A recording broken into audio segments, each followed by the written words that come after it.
Assalamu alaikum, peace be unto you. Shalom, Hotep, Assalamu Allah. Peace to the black gods, peace to the black goddesses. I'm your brother in struggle for peace, truth, freedom, justice, and equality. Brother Minister Alif Allah. Beloved, today I want to speak to you on prayer and what it is and what it is not. Now, we're not going to get into prayer, some pseudo, spooky, hocus pocus stuff. So, I hope you got your boots on because we're about to soldier. I want to open up the premise with a verse from the Holy Qur'an. If you have a Holy Qur'an, look at chapter 2 or Surah 2, ayat or verse 115. That teaches us. And Allah's is the east and the west.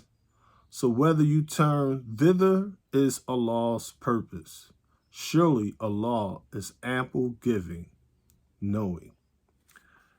As a teenager, when I first came into Islam and I was learning prayer and I was sincere and naive and, I couldn't question anything because I didn't know anything.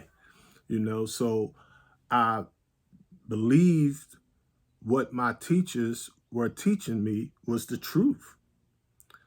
And, one of the things that was real important that I learned was making sure that we were facing the east. Like, say you're going somewhere, and you got a map. This day and time, you got GPS, and you're lost, and you're trying to find direction. You go to a gas station, like, yo, you know where we trying to get? They be like, oh, just head on route such and such, and stay south, stay east, stay west, stay north, what have you.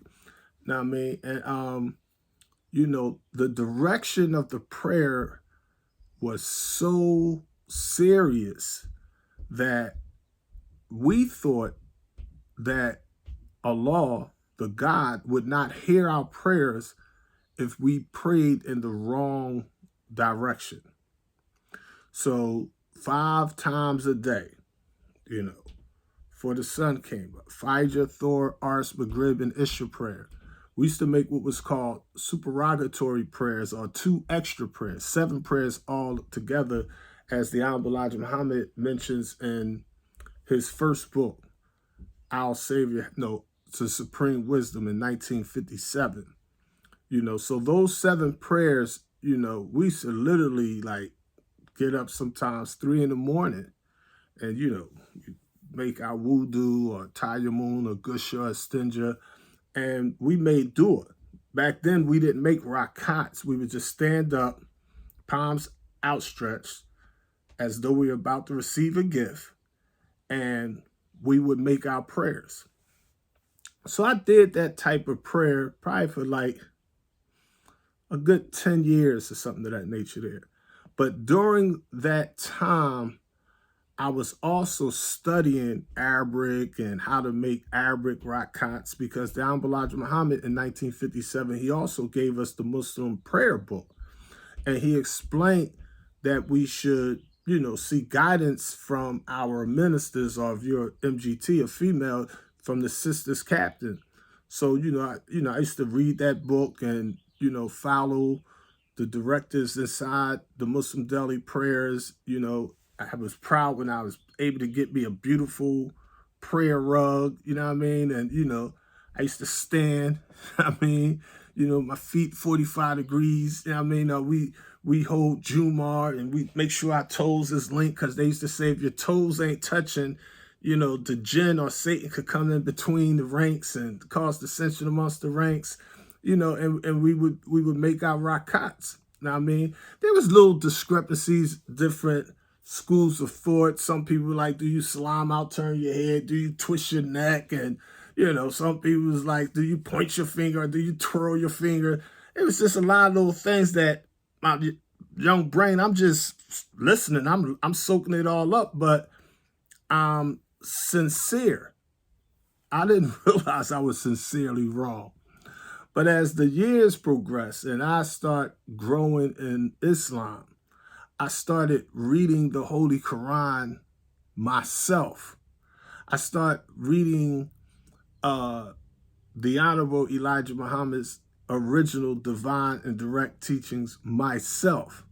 I start noticing different things, like, like there would be times that the messenger would be teaching or doing an interview, and I could see the clock in back of him. I could see the watch, you know what I mean, on somebody's wrist, and be like, yo, it's time for salat. It's time for prayer.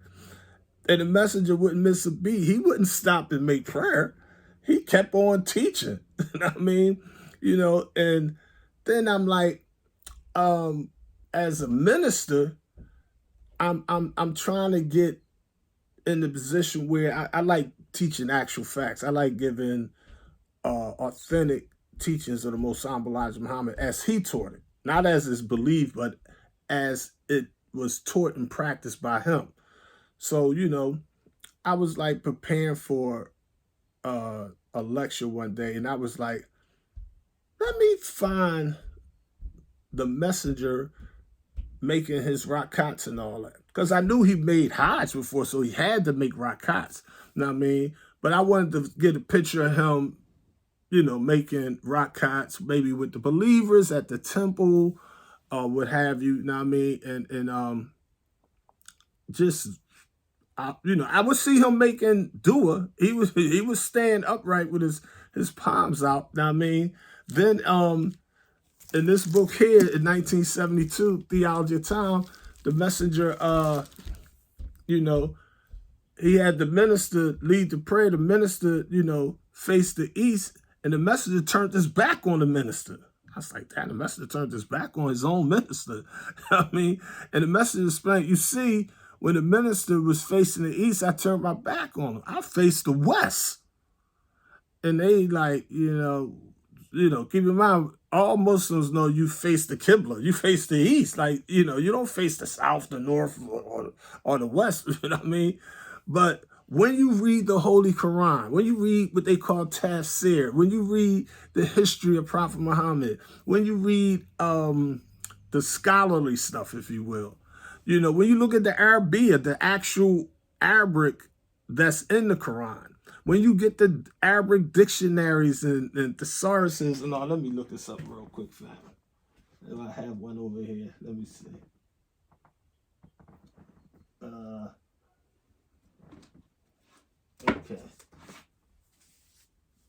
Okay, here's one. For example,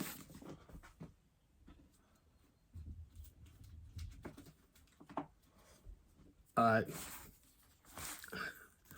I had this thing for so many years, it's falling apart on me. I had to tape it together. That's cute. This is a blessing right here. This Arabic dictionary was given to me by Supreme Angel G.A. And you see he signed his name in Arabic. This was back in the 80s. He gave it to me. I was known then as the Prime Wazir, or the Wal Wazir, or the main minister, because we had a lot of other ministers, so they called me the Prime Minister.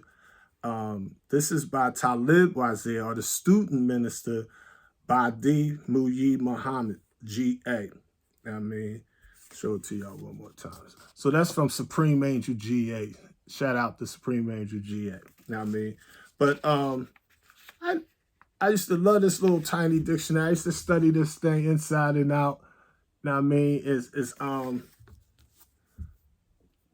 As I learned more, this dictionary it's a good basic dictionary, but it's like not really considered a scholarly type dictionary. Then I got this one. This is the dictionary of the Holy Quran. Now, this one I got, in fact, you can see up here in the corner, I signed my name in Arabic That was back in October the 24th, 2003. I received this by the scholar Abdul Manan Omar. All right. Now, the reason I like this Quran, this isn't just an Arabic dictionary. However, it gives you all the root words in the Holy Quran itself. You know, like you can look and study this and other. Let me show you something. Also in the back, which was very helpful as far as scholarly wisdom, if you will.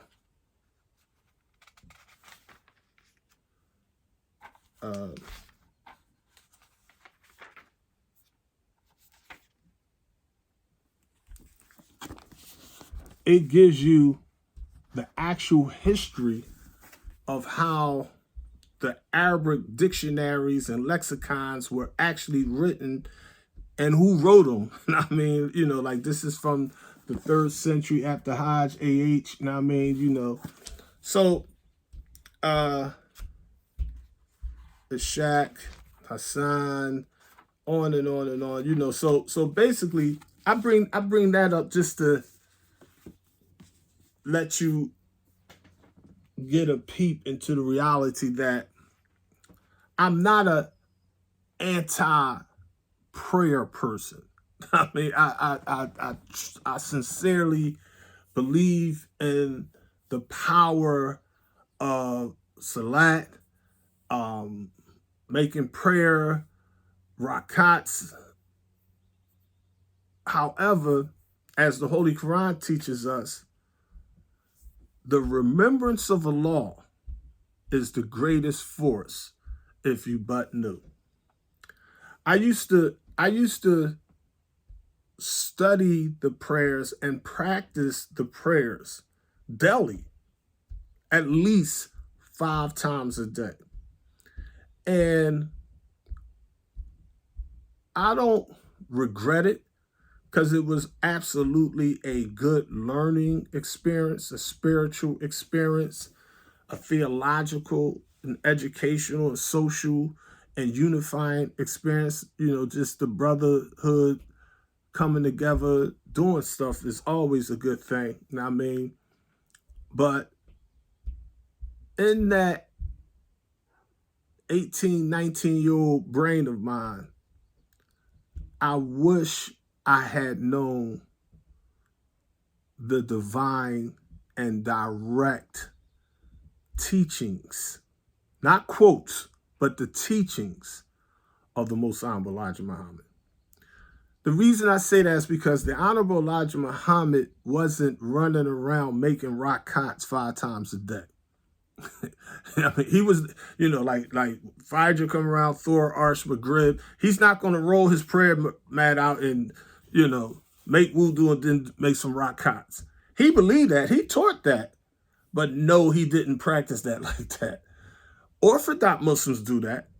Sunni Shia do that. Ahmadiyya, Hanafi Muslims. It's like 70 different sects of Muslims. They look at the nation of Islam, but it's like 70 different sects amongst them. And they differ on how they supposed to make rakats. I don't even get into that. I respect my Muslim brothers and sisters.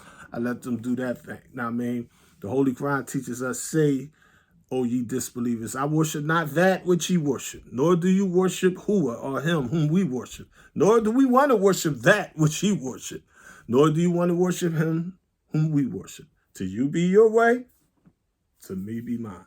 I mean, so the remembrance of Allah is the greatest force. That's powerful to me. See, my brain, when I peeped in on the Quran, and it's like Allah is the God of the East and the West. It's like common sense. I never been like a spooky person, you know, and my earliest memory of praying to God was praying to God out of desperation and hunger. I never forget. I was in the house, and I got 3 sisters. I'm the only boy, so it was my mother, my 3 sisters, me. So I'm in the bedroom, My mom don't have no money. My mother raising 4 children used to struggle on her own. She wasn't. We wasn't like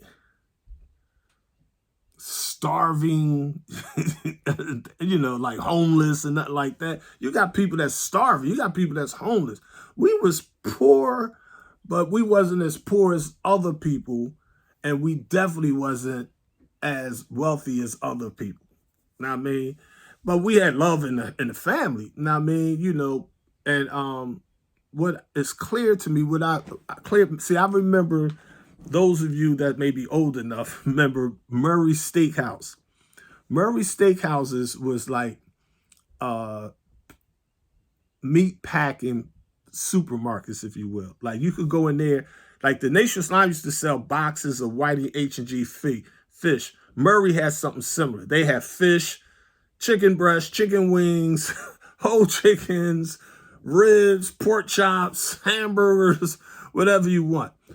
The cheapest product they had was a box of chicken backs, like the actual back of a chicken. My mother, trying to feed 4 children, she was on a shoestring budget, so she didn't have that much money. So I remember she sometimes she had money. Normally we would have good food and good money, but sometimes money get dwindled down, and it's like nothing in the refrigerator. Jar of mayonnaise in there. Now I mean, some people eat mayonnaise sandwiches. I personally just never liked mayonnaise, but I would eat a mustard sandwich. But she sent me to the store to get dinner. So she gave me like, $2.50 back then, whatever. So I had to get a box of chicken backs and a box of Carolina rice. Never forget it. I bring the chicken and rice home. My mom not a cook, so she'll take that rice and make some homemade gravy from leftover grease, season it all up. Cook them chicken backs, put them inside that rice. It tastes absolutely delicious. Just not that much meat on the chicken back, but now that I'm a grown man, it's like during Thanksgiving, if you eating a turkey, you gonna eat the turkey back. If you get you get a rotisserie chicken, you get a whole chicken or barbecue chicken or something, you be like, oh, you eating the wing, the backs and all, it just ain't that much meat on it. All right. But as you see your mother struggling and you're the only boy, and it's like, okay, there's chicken backs and some rice. Now we got some black-eyed peas and rice. It's like poor people meals has to be stretched and be full of enough calories to be able to feed 4 children. And it's like, I was just in a room praying to God. My concept of God at the time was Jesus Christ. My family was technically Baptist, but our entire lives, me and my sisters and my mom, we never in our life went to church, ever. Me and my sisters would go to church on Easter, but it wasn't our church. We went to church because you get Easter clothes back then, and you got all kind of candy and dyed eggs, and we used to get money to be able to go to the movies and see a horror movie. So that was our little mentally dead rituals, regarding that. So I personally was like, not too educated about prayer. I definitely wasn't reading no Bible. I definitely seen biblical movies and loved Jesus and felt for his crucifixion and persecution, all the stuff he went through. John the Baptist getting his head cut off. So I love the biblical story. I love the 10 Commandments, Moses and all that, the slaves. But to me, it was more like they in North Philly, like they in the hood. Like Jesus is in the hood. Jesus going to the penitentiary on a visit. I could relate. Put it like that, I could relate, And this one day I just was like praying to God, earnestly, sincerely, like asking God to like bless my family with some money.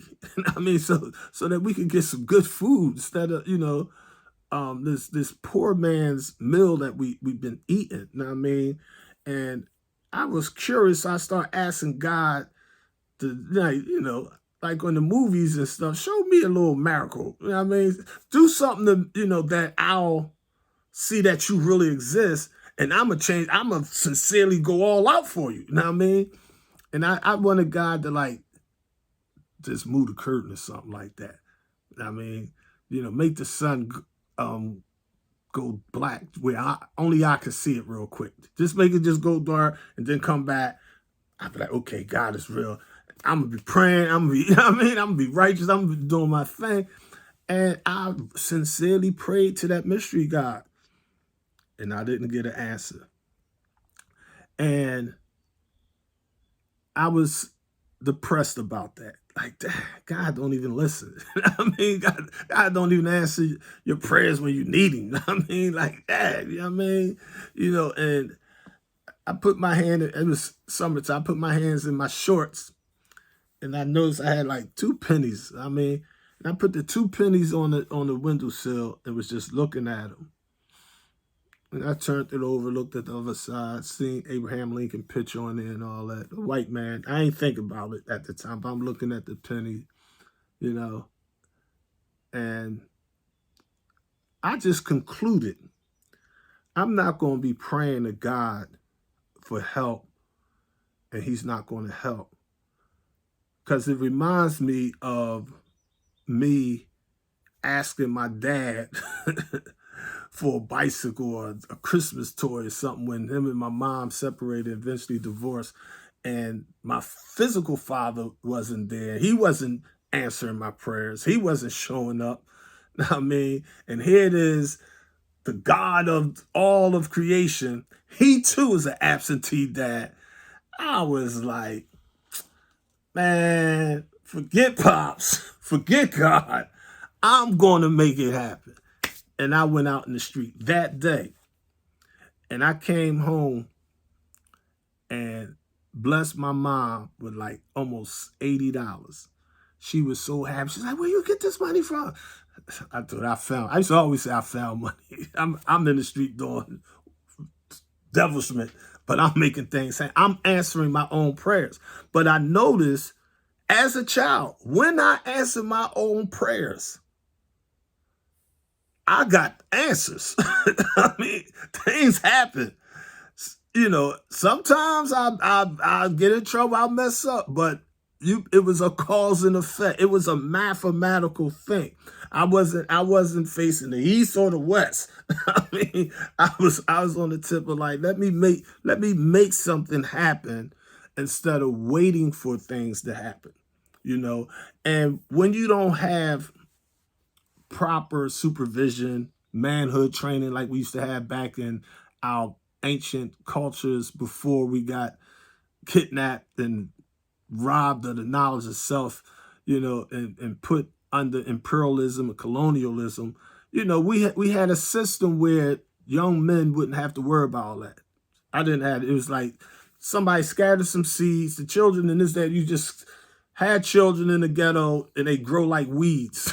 I mean, they're not cultivated. They're not rose bushes. They're not apples and oranges or fruit.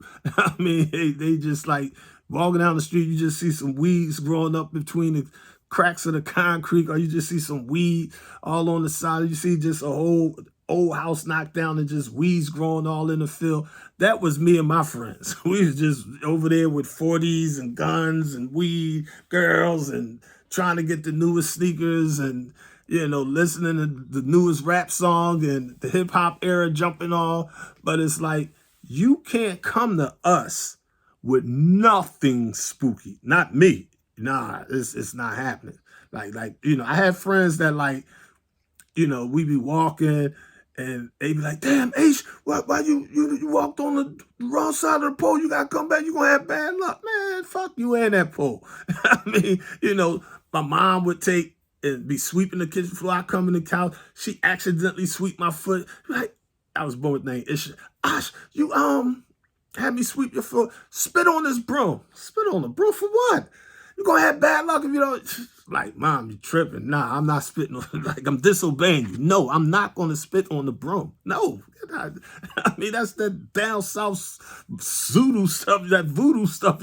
I ain't worried with none of that. I mean, they be like, mistletoe hanging up over the door. I coming out. Oh, you know, the first one to come in the door, you know, you got a kiss that's going to bring in prosperity for the New Year's. And, you know, like, you spill the salt, they be like, you got to throw some salt over your shoulder. If you broke the mirror, you're going to have 7 years bad luck. And they used to have mood rings, and they used to take dead rabbit foots and dine and connect it to keychains. And it was just all types of spooky stuff in the hood. I mean, you know, so coming from that type of background, it had me like, I just simply, you just can't come to me and tell me anything.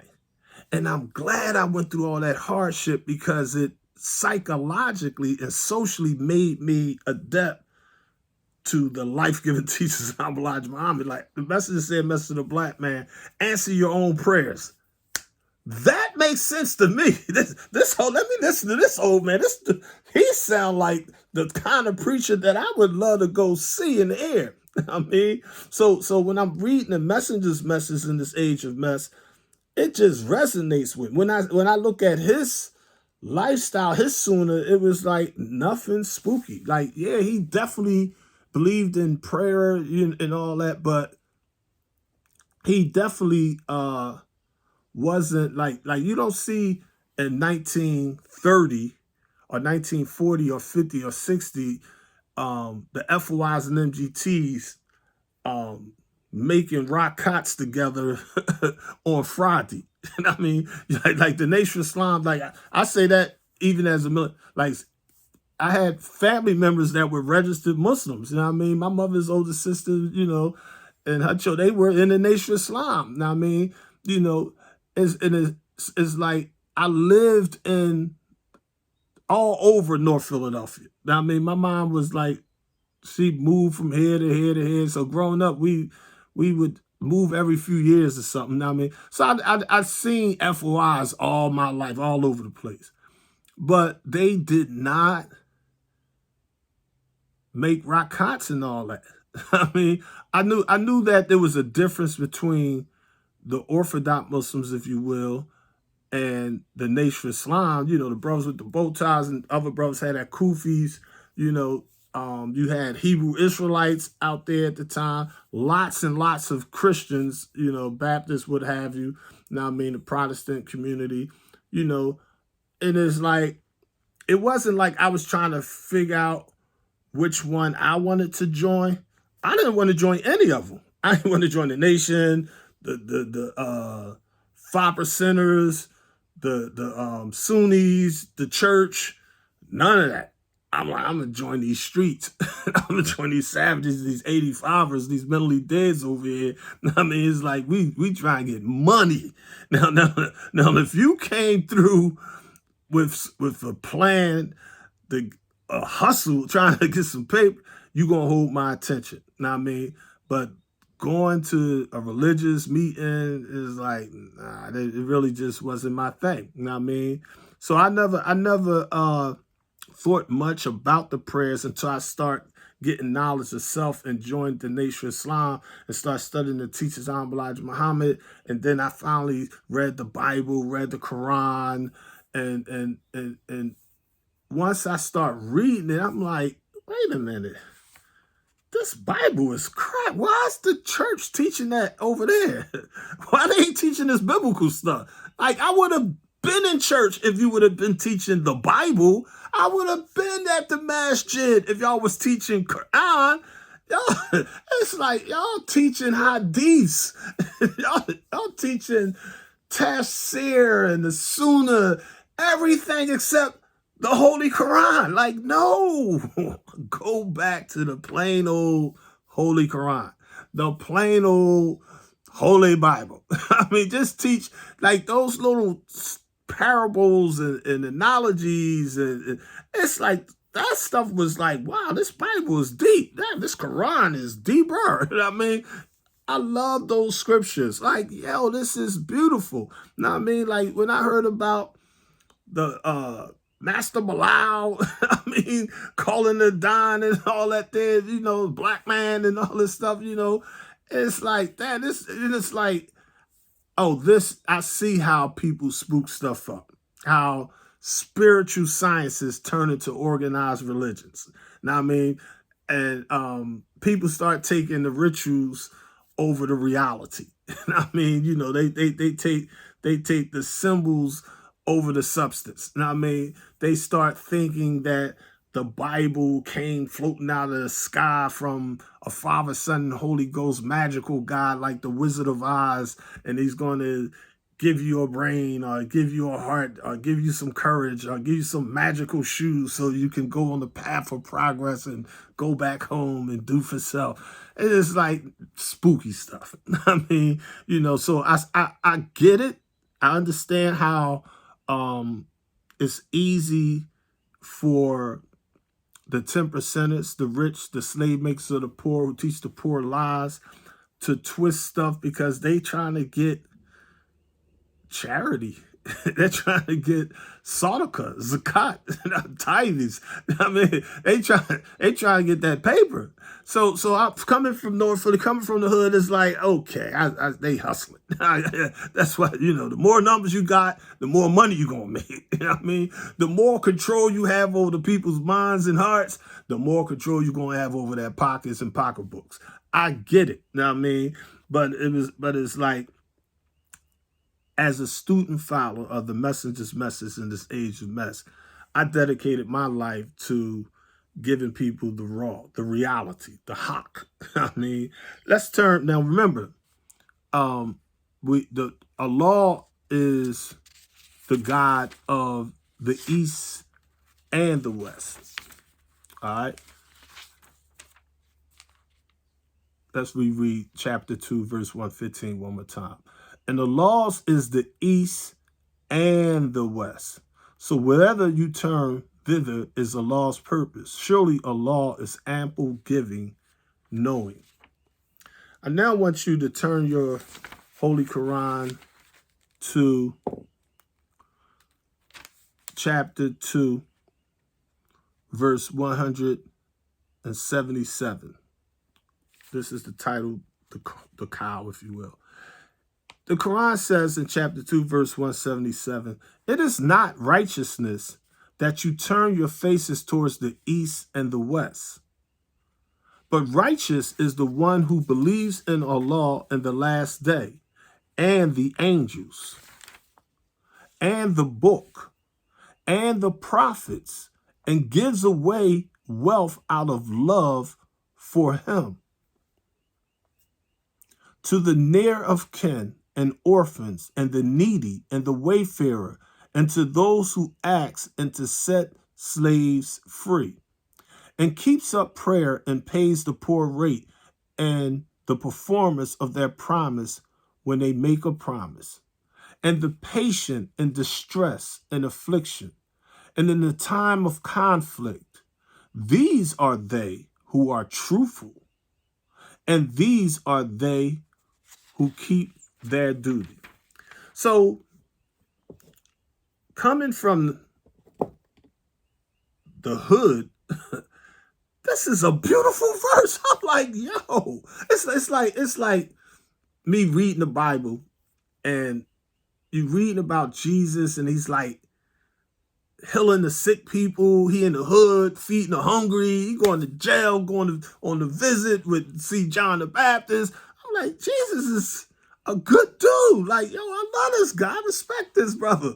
I mean, when I read the Quran, it's like, y'all telling me all this ritual stuff about, oh, you got to wrap your Quran up. You got to make sure you wash it up to the elbow like this. You got to do the right hand first, and you got to face the east. The Qibla is here, this, that, the other. And the Quran is like, chapter 2, verse 177, it is not. At least don't believe them. But this is the minister, the wazir, this is the imam, this is the sheikh, this is the guru, this is the scholar. They telling me I got to do all this stuff. No, it's real simple. Prayer is real simple in Islam. I mean, it is not righteousness. The Quran says, again, chapter 2, verse 1, it is not righteousness that you turn your faces towards the east and the west. But righteousness is the one who believes in the law. So first it's like, yo, all that ritual stuff, should I face the east or should I twist my neck or should I just turn out salam alaikum, rahmatullah wa barakatuh? Should I point my finger or should I twirl my finger? Should I put my hands like in dua and just stand up and face the east? The messenger's like, yo, the Elijah Muhammad said, the son of Islam going to rise in the west. He changed the Qibla. Why? When you read the Quran, Prophet Muhammad changed the Qibla. The Qibla, the direction of prayer, used to be Jerusalem. They used to pray towards Jerusalem. See, wherever you're at, you got to understand the culture. Like, say you're in a super empire like ancient Kemet, Egypt. You're not praying to no God outside your culture. You're not praying. The gods of Egypt, they be like, ain't no mystery gods up in here. Ain't no mystery God. If you're along the Tigris River amongst the ancient Babylonian or Iraqi civilization, if you're amongst the Anunnaki, they were human beings. They be like, yo, we're the gods. We're the gods. We answer our own prayers. This is what was going on before Judaism, before Catholicism, before the Protestant Reformation Act or Christianity, before Islam. All these new kids on the block came in with this monotheistic, spooky stuff.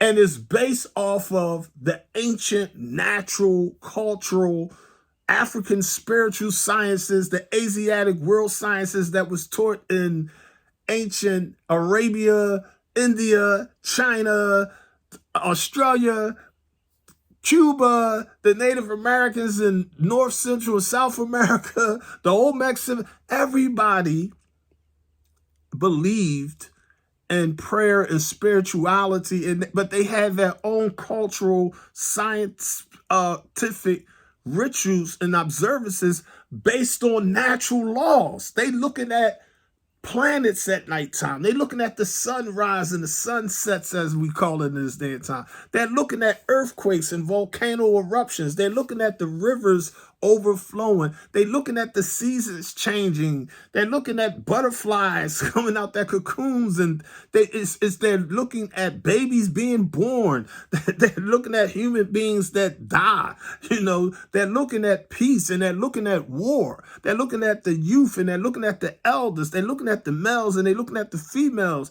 So this is what human beings do. The first law of learning is observation. So the Holy Quran says in chapter 2, verse 177, it is not righteousness that you turn your faces towards the east and the west, but righteousness is the one who believes in the law, the last day, and the angels, and the book, and the prophets, and gives away wealth out of love for him, to the near of kin and the orphans, and the needy and the wayfarer. See, the Quran is basically saying, help the ghetto children. The kids shouldn't be hungry. It's like help the strangers, the travelers, the brothers and sisters in prison, in the county jail. The upstate, brothers and sisters on death row. Help when it's a natural disaster. Y'all come together and help the nation that just suffered an earthquake. That had a tsunami, a flood, a drought. It's a famine in the land. You got extra, make sure you look out. But you can't help somebody unless you can help yourself. So it's nothing spooky about these prayers. So what I learned is it's not the scriptures or spirituality, it's our interpretation and application thereof. See, when the Quran says it is not righteousness that you turn your faces towards the east and the west, but righteousness is the one who believes in the law. You can know that, but if you have a spooky interpretation of who is Allah, and the last day, you be like, well, the last day is this, that, the other, and you spook that up, and the angels, you spook the angels all up, and the book, You spook the book all up. And the prophets, you spook the prophets' teachings all up and gives away wealth out of love for him. You fall in love with money, which is the root of all evil. It's like, of course, humanity prayers ain't going to be answered. We left the right state. I mean, and I wonder, how do this happen when the Quran gives us the pure truth, common sense? I mean, and it's real simple. Turn your Holy Quran to chapter 3, verse 6.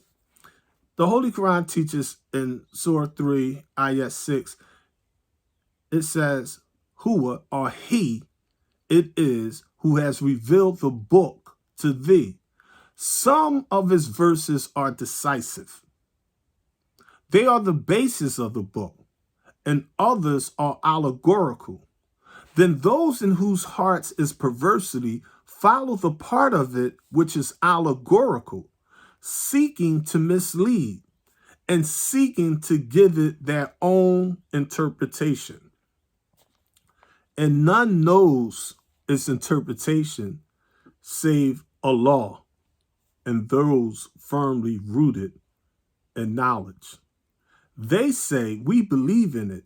It is all from our Lord, and none mind except men of understanding. Powerful verse. Powerful revelation. And there's so much spiritual science in this one verse. Let's look at this from a ghetto perspective.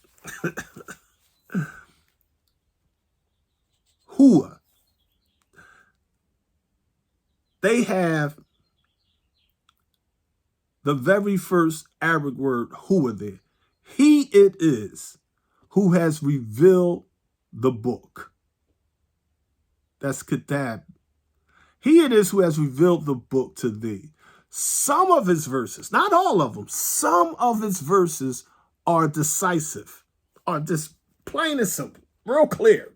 like no need to even argue over that. I mean, some of his verses are decisive. They are the basis of the book. And others are allegorical.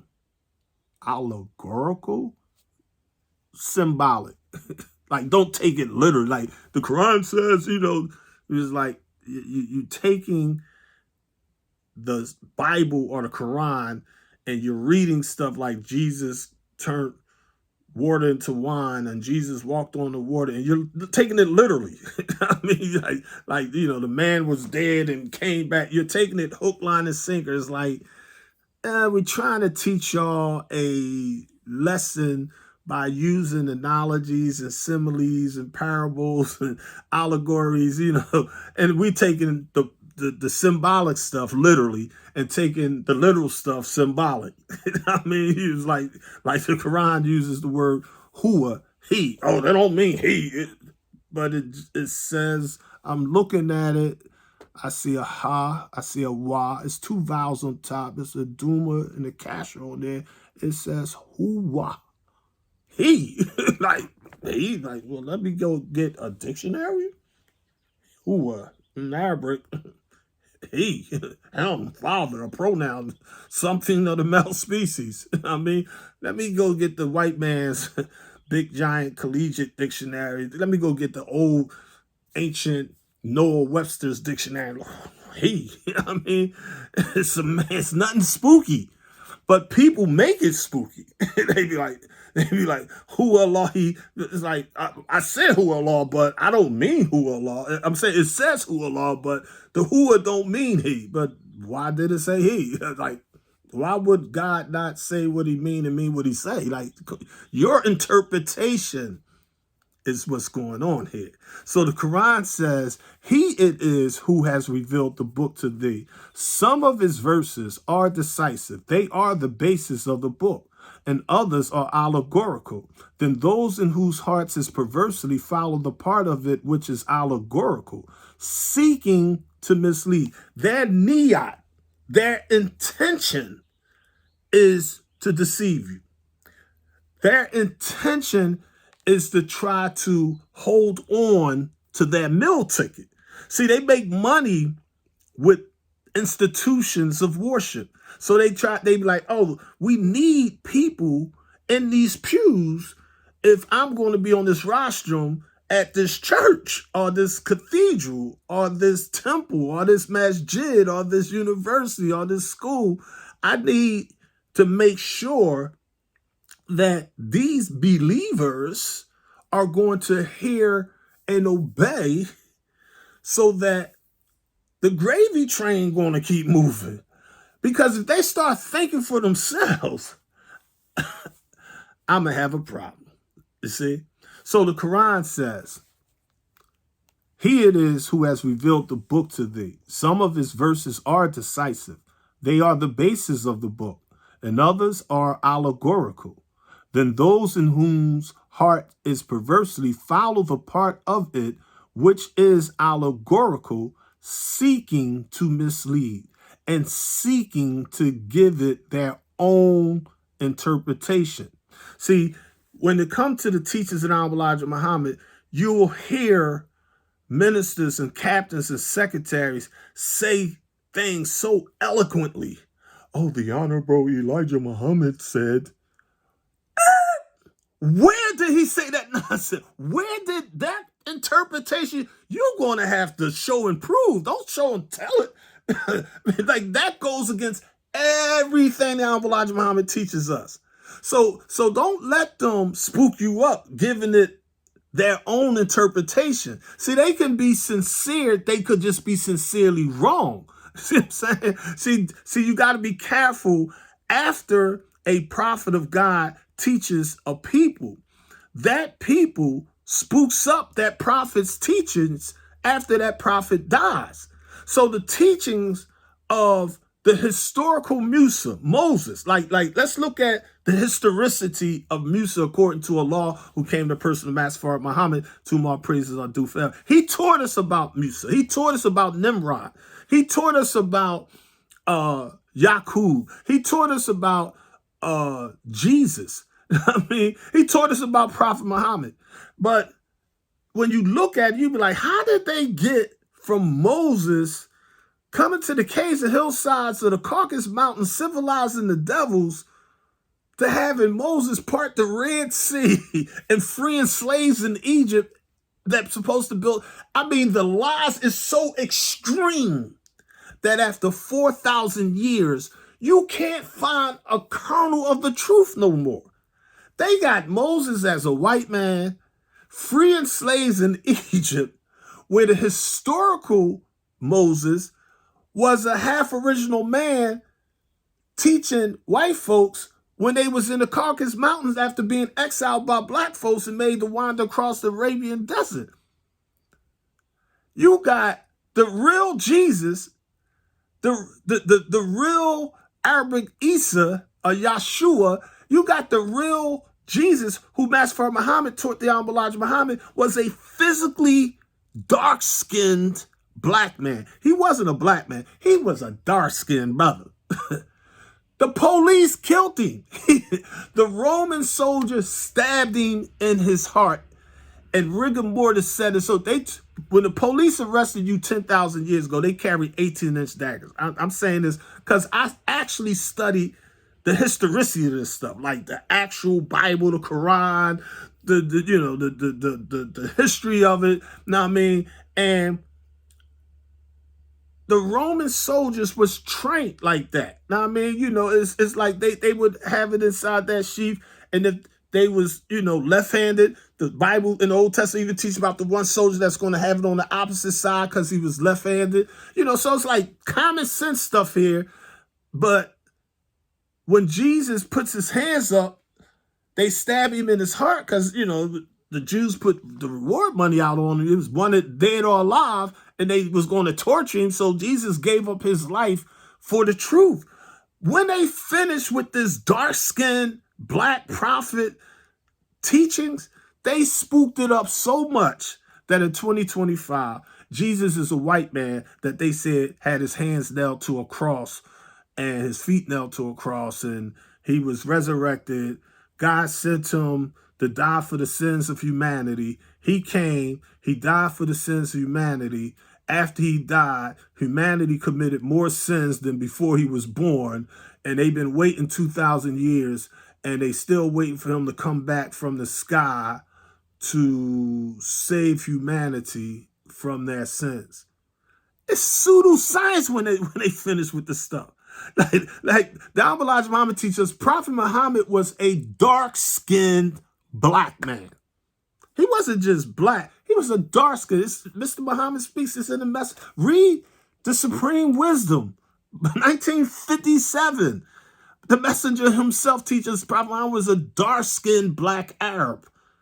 I just showed y'all the Quranic root. When you look at the Arabia, the Arabic, the root of Arab, like Rabbil Alameen, the Lord of the Rab or the Rabbil, originally they was called Rab because they were pitch black men on earth that were wise and powerful and rich.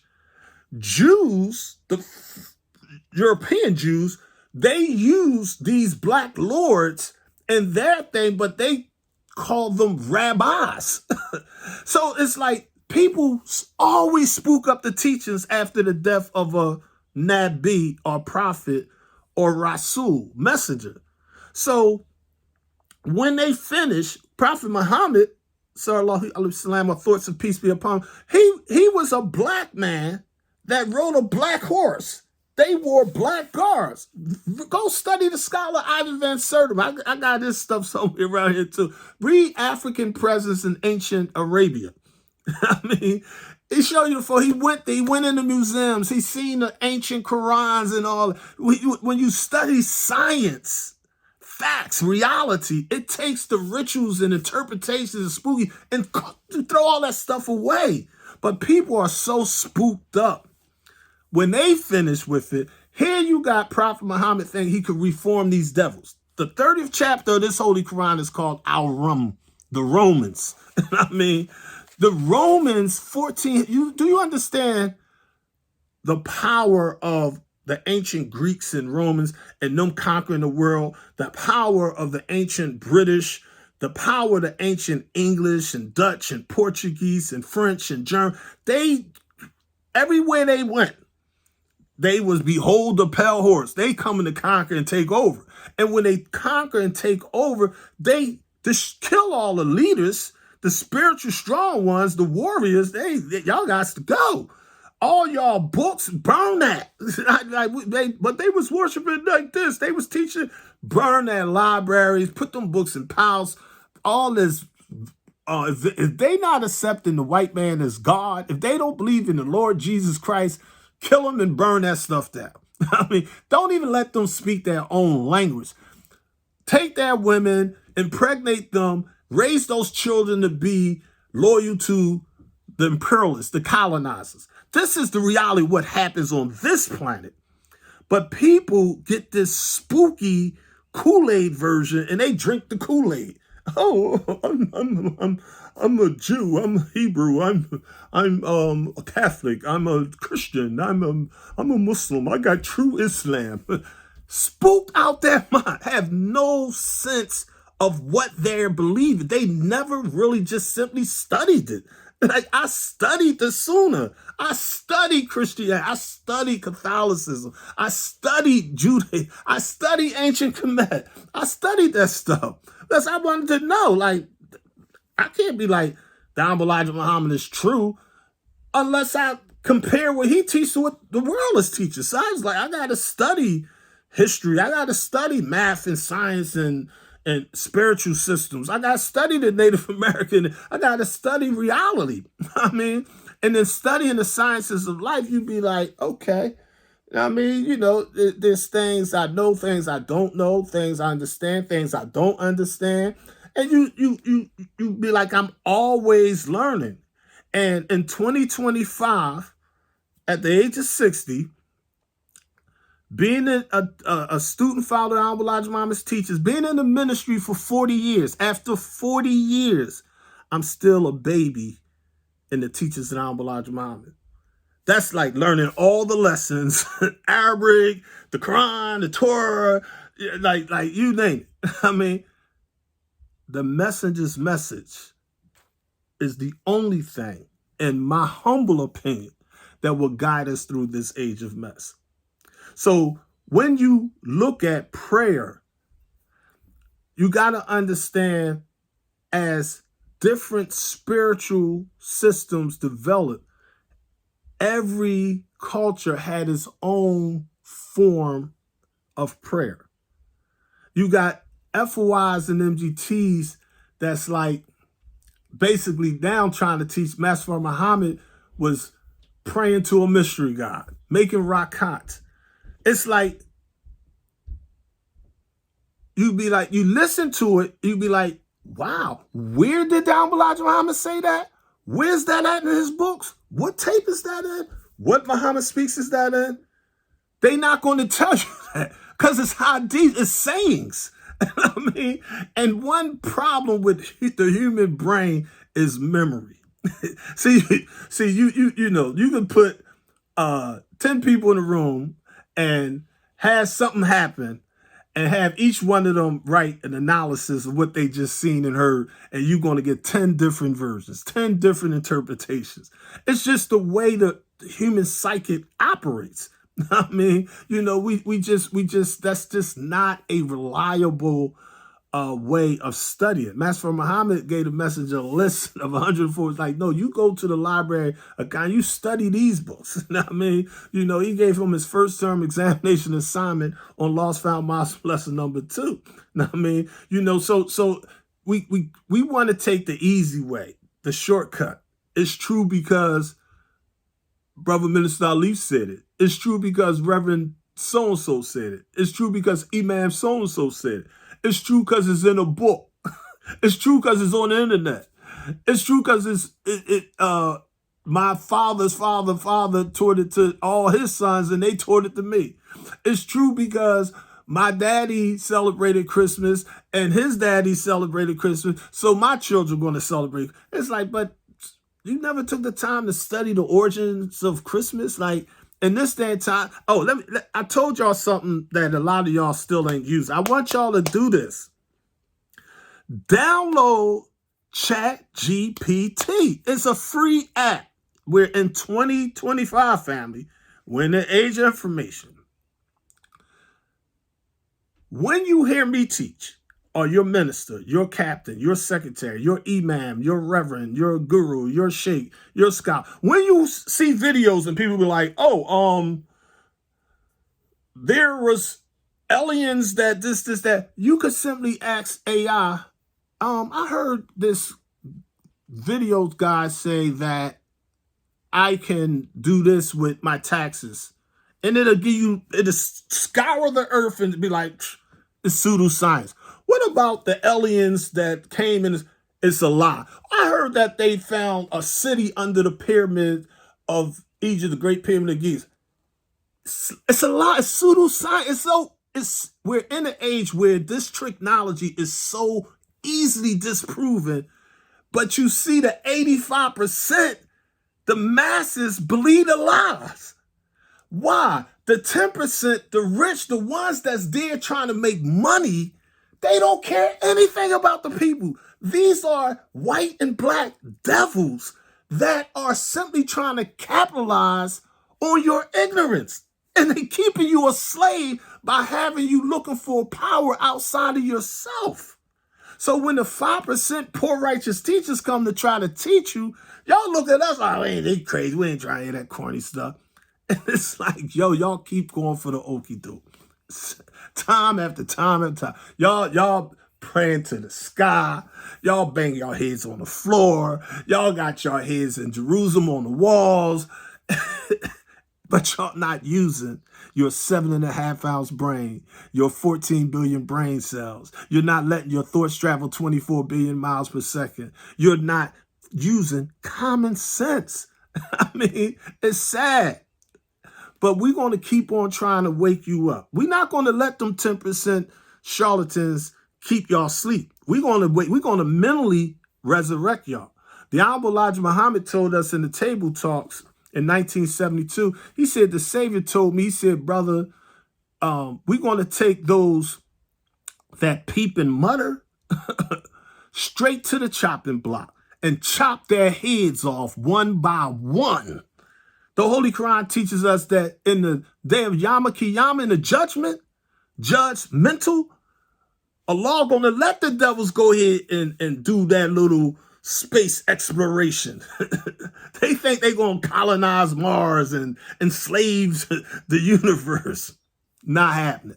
But the Quran do teach that, yeah, they're gonna be able to go up there, but when they're gonna see it guarded by firm angels, militant death angels. And they're gonna be like, you see the sun? Did you make that sun? No, Allah made that sun, the black man. You see that moon? You see the sun? Al-Shams, 93 million miles away. Did you make that, Satan? Nah. The original man made that. The Asiatic black man. The maker, the owner, the cream of the planet Earth, God of the universe did that. Did you make Al-Badir, the moon, 240,000 miles away from the planet Earth? No. The black man did that. Did you make the stars, the galaxy, 157 quintillion miles, the closest star, Alpha Centauri, a 3-star system, 25 trillion miles away? No. The black man sparked the stars in the heavens. All right, then. Go back to Earth and to the day of judgment. Do not let these devils fool you. Remember, only the messenger's message will guide you through this age of mess. Assalamu alaikum. Peace to the black gods. Peace to the black goddesses.